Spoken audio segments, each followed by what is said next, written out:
I have already discussed the Aryan invasion theory as well as the three fields of study in which the arguments have been made for the Aryan invasion theory. That is linguistics, textual evidence and archaeology.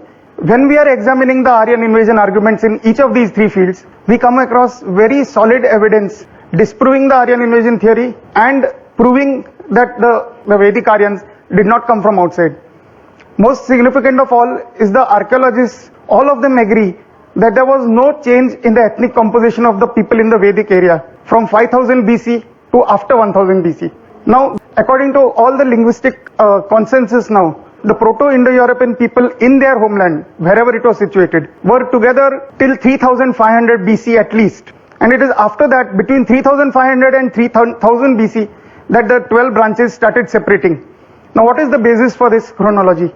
Certain technological evolutions took place after 4000 BC. For example, the most important one is the use of wheeled vehicles. Before that, there were no wheeled vehicles in existence anywhere. Now, all the Indo-European branches have common words for wheeled vehicles, which shows that when wheeled vehicles were invented and after they came into use, all the branches were staying together at one spot and had common words for that.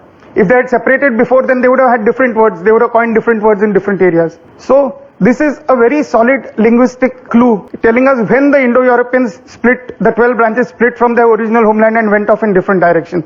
So, this split cannot take us back beyond 3500 BC. Now, the Rigveda, as we saw, they cannot push it further down than 1200 BC for the simple reason that the Iron Age started around just after 1200 BC. Now, since the Indo-Europeans in their original homeland were there together in 3500 to 3000 BC, and in the Vedic area there has been no change in the composition, no outsiders have come into that area between 5000 and 1000 BC. That shows that the people who were there in 3500 BC in the Indus area were the original Proto-Indo-European. That should be a logical conclusion. I have presented in my second and third books a complete linguistic case for the out of India theory, which explains every single linguistic factor, absolutely. Now the second is the textual evidence. If the Indo-Europeans were together in 3500 to 3000 BC, surely there must be some record of their existence. The earliest records we have of Indo-Europeans are the Hittites and Mittanni in West Asia, who had already mixed with the local populations. We have the Vedic culture, we have the Iranian culture, we have the Greeks, but all of them are separate. They are not Proto-Indo-Europeans. They are Indo-European groups who have already separated from each other and formed different civilizations in different parts of the world. Now the question arises, we have the Egyptian civilization, the Mesopotamian civilization, the Chinese civilization, which have left us records from 4000 BC or more. We know who they were, we know their kings, their identities, their cultural aspects. How is it that the Proto-Indo-Europeans even in 3500 BC had left us no records and no identity, and yet after they separated and went in different directions, they produced civilizations everywhere? It is just an objection we can raise, but it has an explanation. India was the Proto-Indo-European homeland, and we have full textual evidence. These people were not nameless, faceless Proto-Indo-Europeans somewhere in the dark ages of prehistory. They are historical people who lived in India, are described in the Rigveda and the Puranas and the Indian texts. And that is the second case that we present, the textual case for the out of India theory. Today I will be touching upon the third case, talking about the chronology of the Rigveda. Now, how do you decide the chronology of any civilization in the world? Very simply, there are archaeological things found there. They are dated by carbon dating, and they gave us the date plus minus 200 years or so. What is the case in India?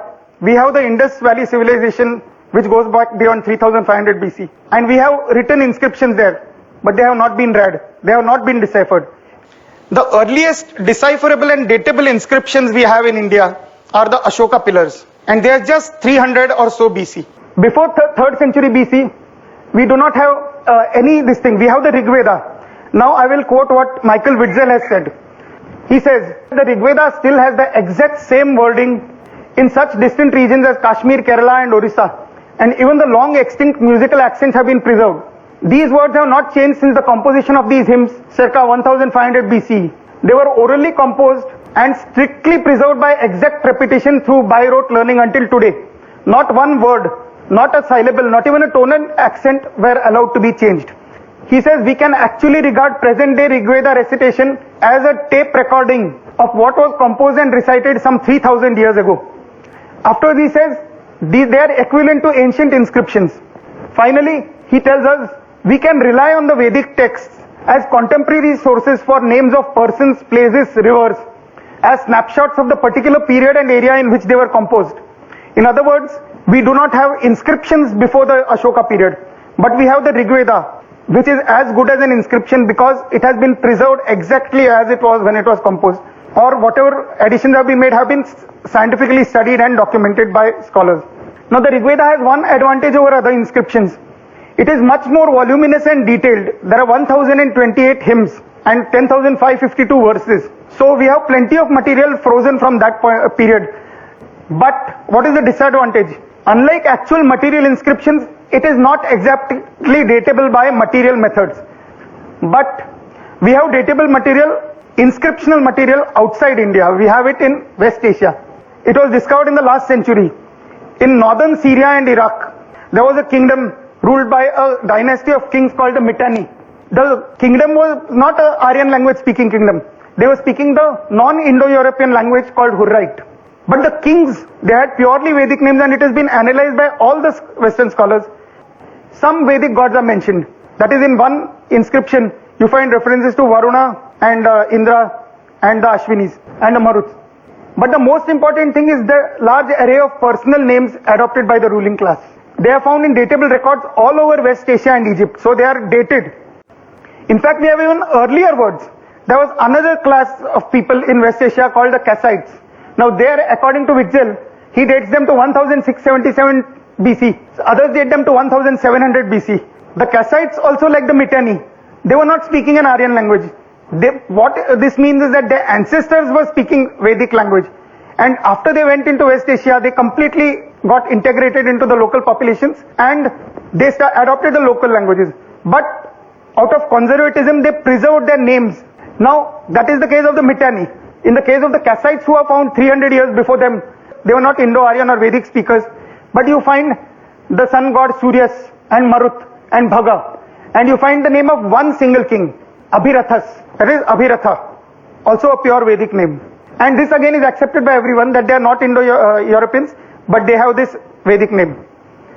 Now, the Mittanni kings were not speaking Vedic, but their ancestors were speaking Vedic. And they only preserved the names, the personal names. So their ancestors who were speaking these languages obviously must be going back 200, 300 years earlier. And since the Kassites already have that kind of a name. Now, how does this fit in with the date of the Aryan invasion of India in 1500 BC? If 200 years before that, you already find people with Vedic names in West Asia. What they claim is that the Indo-Iranians, that is 2 branches out of 12 Indo-European branches, they migrated from South Russia to Central Asia. After that, they split into 2. The Indo-Aryans came into northern Pakistan area called the Sapta Sindhu, and there they composed the Rigveda. The second group, the Iranians, migrated into Afghanistan, where they composed the Avesta. But now they had to add a third component, the Mittanni. They claimed that the Indo-Aryans who were in Central Asia, one branch migrated eastwards into northern Pakistan and the other branch migrated westwards into West Asia. Therefore, the Mittanni Indo-Aryans are supposed to have separated from the Vedic people in a pre-Rigvedic period, because the Rigveda was composed by the Vedic Aryans after they entered in India. So they represent a pre-Rigvedic stage of Vedic language. That is the way in which this Mittanni evidence has been incorporated into the Aryan invasion theory. Does this fit in with the Rigvedic data? They have divided the Rigveda into 2 groups of books. The old books 2, 3, 4, 6, 7 and the new books 1, 5, 8, 9, 10. Now, the kind of personal names current in any period of history are chronological markers for that particular historical period. Now, in the Rigveda you find names ending in the word Atithi. You find Mitratithi, Devatithi, etc. Among the Mittanni kings you find the names Biryati, Mittaratti, Asuratti, Mariyatti, Suryati, Devatti, Indaratti, Paratti and Suatti. That Atti stands for Atithi. You find names in Ashwa, ending in Ashwa, like Biryaswa, Bhartaswa and Biridaswa. You find names ending in Ratha, Tusrata, and the Kassite name Abhiratash. Names ending in Sena, like Biryasena. Names ending in Bandhu, like Subandhu. Names ending in Uta, like Indarota and Yamiyuta. Now these are the names you find among the Mittanni kings. Now where do you find these names in the Rigveda? You see, in the 5 old books, you find only one name, book 4, hymn 30 and verse 18. Now the only reference in the old books is in a hymn 4.30, which is classified by Oldenburg as a late addition in the old book 4. So which means that even that is not in the old books actually. It was added to the old books at the time of composition and addition of the new books. Which means that in the old books, you don't find a single name of the Mittanni type within the hymns. Whereas in the new books, you find plenty of names in all the books. Now, among the composers of the hymns, again, in the 5 old books, you do not find a single composer with a name of the Mittanni type. But in the 5 new books, you find, in other words, names of this kind did not exist in the Rigveda at the time of the composition of the old books of the Rigveda. Because you see, this is without exception. Now, as per the Aryan invasion theory, the Indo-Vedic people and the Mittanni separated in Central Asia and they went in 2 different directions. But they were not the only 2 to separate. There was a third group, the Iranians, who are also supposed to be in Central Asia with them, who also separated at the same point of time and went into Afghanistan, where they composed the Avesta. So now you have the Rigveda, the Avesta, and the Mittanni inscriptions. 3 distinct different sources in 3 areas for these names. Now, let us examine the names in the Avesta, just as we have examined the names in the Mittanni inscriptions. Now, there are only 5 name types with prefixes found in the Rigveda throughout the different periods, right from the earlier old books to the later new books. They are Su, names beginning with Su, that is good. Deva or Diva, that is divine. Puru, that is many. Vishwa, that is all or every. And Pra, that is forward. Only these 5 types of names are found throughout the Rigveda. Therefore, these are chronologically neutral. You cannot decide whether they are old names or new names because they have existed throughout. There are 2 name types which are found only in the old books. Names ending in Hotra and names ending in Mira. One of these names, Ajamira, is still used later, but it is the name of that same person. No new name has been coined with this kind of suffix, Hotra. Now these suffixes are not used in any new name in the new books or in any post-Rigvedic text. Similarly, these names are not found in the Avesta either. So these are definitely old names of the old period. Now in addition to these, there are a large number of very important names and name types common to the Rigveda and Avesta. You find Proto-Iranian names of patron kings in the Rigveda as per the Western scholars. That is before the Avesta. Then there are animal names which are used as names or as prefixes or suffixes in names in the Avesta. For example, in the Rigveda you find names with Ashva, but in the Avesta you find names of other animals used in prefixes and suffixes. For example, Zarathustra, Ustra or the camel in the name of the prophet who composed the earliest part of the Avesta. Now they are found only as animal names in the Rigveda, not in names. Then there are names in the Avesta which are found only as words in the Rigveda. Then there are names in the Rigveda which are found only as words in the Avesta. And there are prefixes and suffixes in Rigvedic Avestan names which are found not only in names but in ordinary words, not necessarily names. And they are found in the Rigveda only in certain parts of the Rigveda. Now let us examine the distribution of all the above words in the Rigveda, which is a comparison of the Rigvedic and Avestan names. Now, these are the names of composers of hymns in the Rigveda which are common to the Rigveda and the Avesta. In the 5 old books, you find only one hymn, 3.36. In the 5 new books, there is a list of hymns which have names with these composers with these kind of names. The only one composer name that is found, Mittanni type name, is found in the old book, is a hymn which has been classified by Oldenburg as an interpolated hymn. Hymn 3.36 is classified in the Aitareya Brahmana as a late addition in the old book 3. This is the names of the composers. Now we'll see the names of the rishis as they appear, or kings, as they appear within the hymns of the Rigveda. Now in the 5 old books, you find in book 6 there are 4 verses, book 3 there are 2, book 7 there are 3, all in one hymn, and book 4 there is 1. Now compare these meager references, every single one of which is in a hymn classified either by the Aitareya Brahmana or by Oldenburg as late additions. Which means again that the old books do not contain a single name within either in the names of the composers or within the hymns belonging to the Avestan type. But compare it with the 5 new books. Now in book 5, you find all these references. These are the number of references in book 1, in book 8, book 9 and 10. This is a complete analysis of the database of names in the 3 available sources, Rigveda, Avesta and Mittanni. And this is the consistent picture that you get.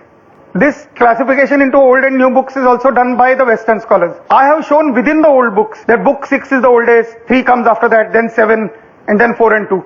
Witzel has completely rejected my classification. He says this is not right. So let us not go into that. We'll still take only the Western classification. All these 5 old books will count as one block and all the new books as one block. Still, this is the picture you get. Let's take 2 more additional words in the Rigveda which are not found in names, but they're very important words. Gatha and Bija. Gatha is a word very central to the Avesta. And all the rest of the Avesta comes after the Gathas. The 5 Gathas composed by Zarathustra, which is the oldest part of the Avesta. Bija is also very important because according to Zarathustra in the Gathas, their ancestors lived in a place called Aryana Veja. Veja is Bija or seed. These 2 words are very central to the Avesta. Now where do you find them in the Rigveda? In the 5 old books, none. In the 5 new books, again you find them in all the 5 books. You see, it's a very consistent picture. It's an absolute picture. That is, there is not one single exception. Unless you invent a new Rigveda, a new Avesta and new Mittanni records, this is the only data that you will come up with when you analyze the data. Now Zarathustra was the first composer of the Avesta because he composed the 5 Gathas which are the oldest part of the Avesta. Now, culture of the new books of the Rigveda contains words and name types crucial to the period of this first composer of the Avesta. Zarathustra's father, his brother, his ancestor, his enemy and the king who was his patron, all of them have names ending in Aspa or Ashva. Zarathustra's father, Paurushaspa, Haichataspa, Dhammajaspa, Vishtaspa, you must have heard, is the king in whose court Zarathustra was the priest. Arjataspa is supposed to be the one who killed Zarathustra in the end. All these people have names ending in Aspa, which, as I said, is Ashva, found only in the new books of the Rigveda. Yama, in the Avesta, he is their ancestral person as Manu is the ancestral person in our Puranas. Now, Yama is so common in the Rigveda, his name appears hundreds of times, but all of them are only in the late books. Not a single reference appears in the old books. Let's see the names of 4 individuals who are also named in the Avesta and in the Rigveda. And they're individuals, it's just not just name types. In the Avesta, they are referred to as people who lived before the period of Zarathustra. And in the Rigveda, they are found in the middle books. Now here I have gone from the Western classification to mine, where 6, 3 and 7 are old books and 4 and 2 are middle books. In the 3 earlier old books, they are not found at all, these names. In the later 2 old books, 4 and 2, you find them there as contemporary living people. Whereas in the Avesta, they are people who lived in the time of Zarathustra's ancestors. And Zarathustra is the first composer of the Avesta. So they are pre-Avestan names. Now finally, to round off this evidence, now you know the Rigvedic hymns are composed in certain meters. We know the Gayatri mantra. Actually, it is called the Gayatri mantra. It is just one verse from book 3, composed by Vishwamitra. We call it the Gayatri mantra because it is in the meter known as Gayatri, which contains 3 lines of 8 syllables each. The Anushtubh, which has 4 lines of 8. These 2 meters are used throughout the Rigveda. But then you find Pankti in the same order, which has 5 lines of 8 syllables. You find the Pankti meter in the 5 old books, you find it only in one hymn, 6.75. And that too in one verse only, 0.17. Is in a hymn classified by Oldenburg as a late addition in the old book 6. You see, that picture is consistent. There is no break in this evidence. Now the next 2 in line, Mahapankti and Diameter Shakvari, that is, they consist of 6 lines of 8 and 7 lines of 8. In the 5 old books, they are not found at all. In the one earlier new book, that is book 5, it is not found at all. These 2 meters are found only in the 4 later new books. Now here we see a clear chronological evolution of these meters. First you have the Gayatri and the Anushtubh, which are found throughout the Rigveda. Then you find the Pankti, which is in the late books, but it is also in book 5. And then you find Mahapankti and Diameter Shakvari, which are found only in the new books, but not in book 5 also. Now, 5 Gathas are composed by Zarathustra. 2 of them are in meters, which are the Mahapankti. So, in meters which are found only in the non-family books of the Rigveda, you find the 2 of the earliest hymns of the Avesta. Now, according to the Aryan invasion theory, where did this common culture develop? It developed in Central Asia. After that, they split in 3 different directions. It was after they went into these 3 areas that they started composition of the Rigveda, the Avesta, and whatever Mittanni names we find in the West. Now, this culture should therefore be found in the oldest books of the Rigveda, because this common culture is the culture of Central Asia. So this culture of names should be found in the old books. In the new books, then this culture should become less and less, because names change with the passage of time, and in the post-Rigvedic literature, it should be even less. But what do we find? We find these names are found only in the new books of the Rigveda. After that, you find them in all the post-Rigvedic Sanskrit texts. You find them in the Samaveda, Yajurveda, Atharvaveda, the Brahmanas, the Aranyakas, the Upanishads, the Sutras. After that, you find them in classical Sanskrit texts. You find them in all the Ramayana, Mahabharata, Puranas. You find names of these types everywhere. Names ending in Ashwa and Ratha, for example. Names like Krishna and Buddha. In the Rigveda, you find names ending in Ayana. Only in the last parts of the Rigveda, you find them in the Avesta. It includes, after the Rigveda, you find, it's so common. You find Bauddhayana. You find Badrayana, who composed the Vedanta Sutras. Almost of the Sutras have authors who have Ayana in their name. They are very common name types. But the old books of the Rigveda alone stand isolated from this common new culture of names. This common new culture of names is found in the new books, in all post-Rigvedic literature, in the Avesta and in the Mittanni data. What it means is that the common Rigvedic, Avestan and Mittanni culture is therefore a culture which developed well after the period of composition of the old books. It is not pre-Rigvedic. Now the implications of all this for the absolute chronology of the Rigveda is even more devastating. The elements, Vedic elements that you find in the Kassite and Mittanni data, they are residue of a dead language. It was not a living language, the Vedic language among the Mittanni and Kassites. It was already an ancestral language which they had abandoned long before. So that means the original Mittanni Indo-Aryans who left India and went to West Asia and who actually spoke Vedic Sanskrit at that time, they existed well before 1700 BC. So they must have left at a very minimum estimate at least 200-300 years before. They must have left India around 2000 BC. After the composition of the old books and during the time of composition, or maybe even after the time of composition of the new books.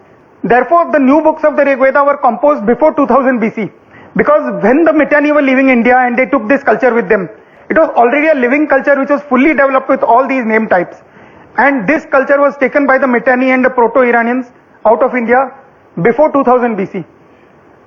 Now this common culture of the new books must have taken at least a few centuries to develop. So how far back do they go from 2000 BC? Now we will have to enter in the realm of speculation because now we don't have datable material.